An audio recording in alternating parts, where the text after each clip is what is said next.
programme matinal La Connexion. En ce temps de confusion et de panique générale, vous avez besoin de vous connecter au trône de Dieu et de maintenir la communion avec le Seigneur. Cette émission, c'est un temps de connexion divine.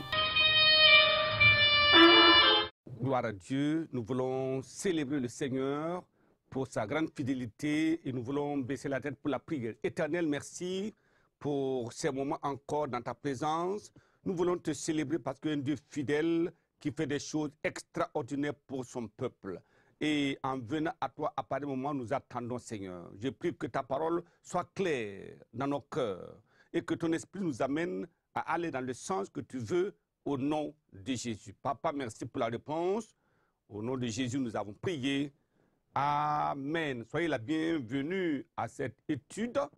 Et nous sommes très flattés et très reconnaissants au Seigneur pour sa direction. Et comme vous le voyez, nous avons terminé avec la série numéro 5 et nous abordons maintenant la série numéro 6. Et je prie que le Seigneur, comme il nous a conduits depuis la série numéro 1 jusqu'à la série numéro 5, que le même esprit nous amène dans la profondeur de la parole de Dieu au nom de Jésus. Aujourd'hui, nous abordons l'étude numéro 1 et qui est intitulée « L'introduction sur la grande commission de Christ et sa puissance conférée ». C'est ce que nous allons considérer pendant ces études que nous allons considérer. Regardons Jean chapitre 20, le verset 21. La parole de Dieu nous dit ceci, verset 21, où il dit « Jésus leur dit de nouveau, la paix soit avec vous. Comme le Père m'a envoyé, moi aussi, je vous envoie. » Alors, que se passe-t-il? Jésus est sorti triomphalement du tombeau. Alors, il alla rencontrer les disciples qui étaient là avec la peur, la crainte dans le cœur. Et alors, Jésus leur dit que la paix soit avec vous. Alors, il les rencontra et il donna la suite des choses à venir. Alors, voyez, ils avaient été informés que c'est en Galilée qu'ils devaient le voir. Alors donc, les disciples se précipitèrent en Galilée pour rencontrer le Seigneur ressuscité des morts et porteur d'un message d'une portée éternelle. Alors, quel serait alors le contenu de ce message et que se produirait-il après ce message? Tout le monde retenait son souffle et pour ne pas rater la moindre ou les moindres détails dans les dernières paroles de Christ avant son enlèvement vers le ciel, c'est le Sauveur irremplaçable. Donc nous allons voir cet émouvant récit en 3 parties. Premièrement, nous verrons le contenu troublant et incroyable du message angélique. Deuxièmement, nous verrons la confirmation de sa résurrection et les preuves irréfutables de sa déité de Christ, de la vérité de Christ. Et troisièmement, nous verrons la continuation impérieuse et la poursuite d'une mission transférée. Alors, voyons le premier point. Alors, le contenu troublant et incroyable d'un message angélique. Luc, chapitre 24, le verset 5, qui nous dit ceci. Saisis de frayeur, elles baissèrent le visage contre terre.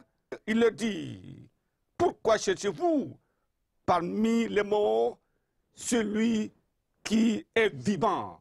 Gloire à Dieu, les hommes nous disent, mais vous êtes venus très tôt le matin, les femmes, pour aller embaumer le corps. Pourquoi vous cherchez parmi les morts celui qui est vivant? La surprise était grande et l'épouvante était totale. Les événements surnaturels d'une telle ampleur choquent la conscience de l'homme. Alors, il cherche à comprendre, mais ses connaissances empiriques bloquent. Oui, toute chose, toute tentative d'accepter cette réalité. Comment Christ est-il sorti? Comment son corps n'est-il pas là? C'est incroyable. En ce moment, l'homme perd les pédales dans une confusion mêlée d'espérance. Voyez, ils étaient là, ces femmes-là et ces hommes qui sont venus après, ils étaient là, mais médusés. Jean chapitre 20, le verset 13 nous dit ceci, il leur dit, femme, pourquoi pleures-tu? Et elle leur répondit, parce qu'ils ont enlevé mon Seigneur Et je ne sais où ils l'ont mis. Marie, elle ne peut pas concevoir cela. Ressusciter, ce n'est pas possible. Jean chapitre 20, le verset 14. Il dit, en disant cela, elle se retourna et elle vit Jésus debout. Mais elle ne savait pas que c'était Jésus. Alors, elle ne savait pas. Jésus lui dit, femme, pourquoi pleures-tu? Qui cherches-tu? Elle, pensant que c'était le jardinier, lui dit, Seigneur, si c'est toi qui l'as emporté, dis-moi où tu l'as mis et je le prendrai. Alléluia. La foi de Marie, comme la foi de Pierre, des autres, tout le monde d'ailleurs, était trop faible devant un choc aussi bouleversant. Pour que cela devienne une réalité, ce n'est pas possible.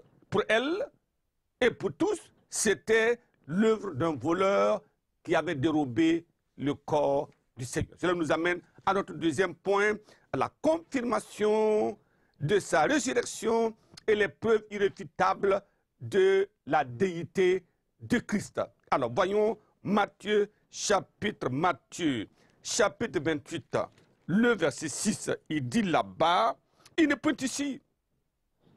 Il est ressuscité, comme il l'avait dit, venez, voyez là où il était couché. Gloire à Dieu. Alors les anges étaient précis. Regardez. Voyez où il était couché. Alors, allez promptement dire à ses disciples qu'il est ressuscité des morts. Et voici, il vous précède en Galilée. C'est là que vous le verrez. Voici, je vous l'ai dit. Voyez, c'est ce que nous avons vu dans l'étude numéro 5. La description des complots, la souveraineté de Christ pour la rédemption de l'humanité. Mais il avait fini cette mission. Maintenant, il est sorti du tombeau et il s'apprêtait pour aller au ciel pour rejoindre le Père là-bas où sa place était toujours là. C'est important de comprendre cela. Et nous prions que Dieu nous donne la claire compréhension que Jésus est vraiment ressuscité, qu'il est monté au ciel et qu'il reviendra bientôt. Alors, Jean chapitre 20, le verset 16.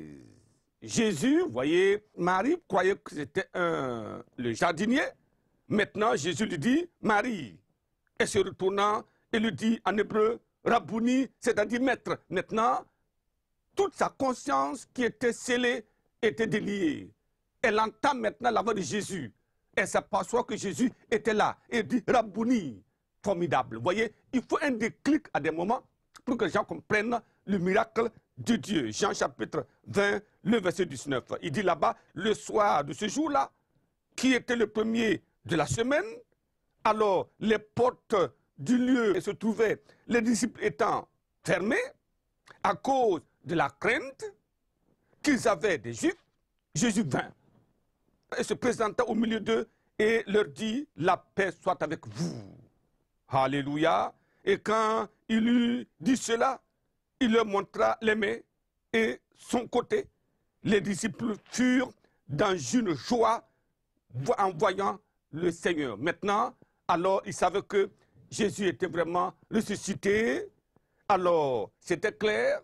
Enfin, l'attestation et les preuves palpables eurent raison de l'incrédulité des disciples. Maintenant, c'était clair, les mains percées, le côté percé, Jésus touchable, il croyait que c'était un fantôme. Non, ce n'est pas un esprit, c'était lui-même. Alors vous voyez, enfin, nul doute que c'était lui. Il était vraiment ressuscité. Gloire à Dieu. Je prie que vous puissiez vous rendre compte que Jésus est ressuscité effectivement.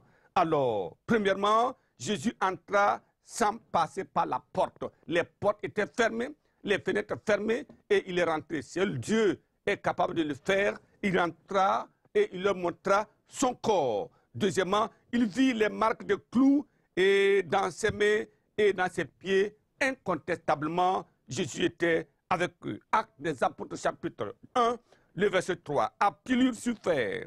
Alors, il leur a paru vivant et leur a donné plusieurs preuves, se montrant à eux pendant 40 jours et parlant des choses qui concernent le royaume de Dieu. Incontestablement, Jésus était vivant. Troisième partie, la continuation impérieuse et la poursuite d'une mission transférée. On a lu dans Jean chapitre 20, verset 21, Jésus leur dit de nouveau, la paix soit avec vous, comme le Père m'a envoyé, moi aussi je vous envoie. Dans Actes des Apôtres, chapitre 1, nous lisons là-bas du verset 7, Actes des Apôtres, chapitre 1, verset 7, il leur répondit, ce n'est pas à vous de connaître les temps et les moments que le Père a fixés dans sa propre autorité. Les disciples disent, mais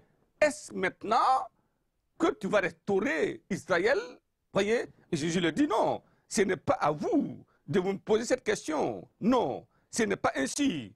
Alors, verset 8, il dit, mais vous recevrez une puissance, le Saint-Esprit survenant sur vous, et vous serez mes témoins à Jérusalem, dans la Judée et dans la Samarie, jusqu'aux extrémités de la terre. Voilà ce que vous devez faire. Et ça, c'est l'attente de Dieu.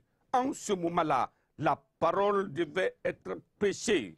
Voyez, avant le rétablissement d'Israël, qui est sous la pression de toutes ces forces qui l'entourent, alors il y a une mission confiée aux apôtres. C'est pour cela qu'il dit dans Matthieu chapitre 28, le verset 19, il dit « Allez, faites de toutes les nations des disciples, les baptisant au nom du Père, du Fils et du Saint-Esprit, et enseignez-leur, oui, tout ce que je vous ai prescrit, et voici, je suis avec vous tous les jours jusqu'à la fin du monde. » Alors la mission était claire.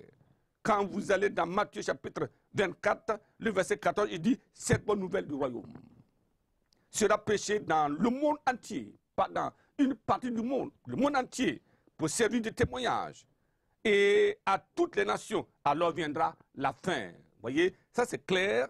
Et dans Actes des Apôtres, chapitre 1, verset 9, il dit, après avoir dit cela, parce que c'est la mission, dans la dernière parole, après avoir dit cela, il fut élevé. Pendant qu'il le regardait, et une nuée le déroba à leurs yeux. Cette mission transférée exige de la consécration, de la compassion, du courage et de la hardiesse. La question, ce n'est pas annoncer la bonne nouvelle à des amis, à des parents, ce n'est pas annoncer la bonne nouvelle à ceux qui nous font du bien, ce n'est pas annoncer la bonne nouvelle à ceux qui nous aiment, ce n'est pas annoncer la bonne nouvelle les gens de la même religion, mais c'est présenter Christ au monde entier. Voilà la mission confiée aux croyants aujourd'hui. La parole doit être prêchée, tout le monde doit entendre. Christ a souffert, il est mort, il est ressuscité, il est monté au ciel et il reviendra. Baissons la tête et nous allons prier parce que c'est cela que nous allons considérer pendant tout ce temps dans cette série numéro 6.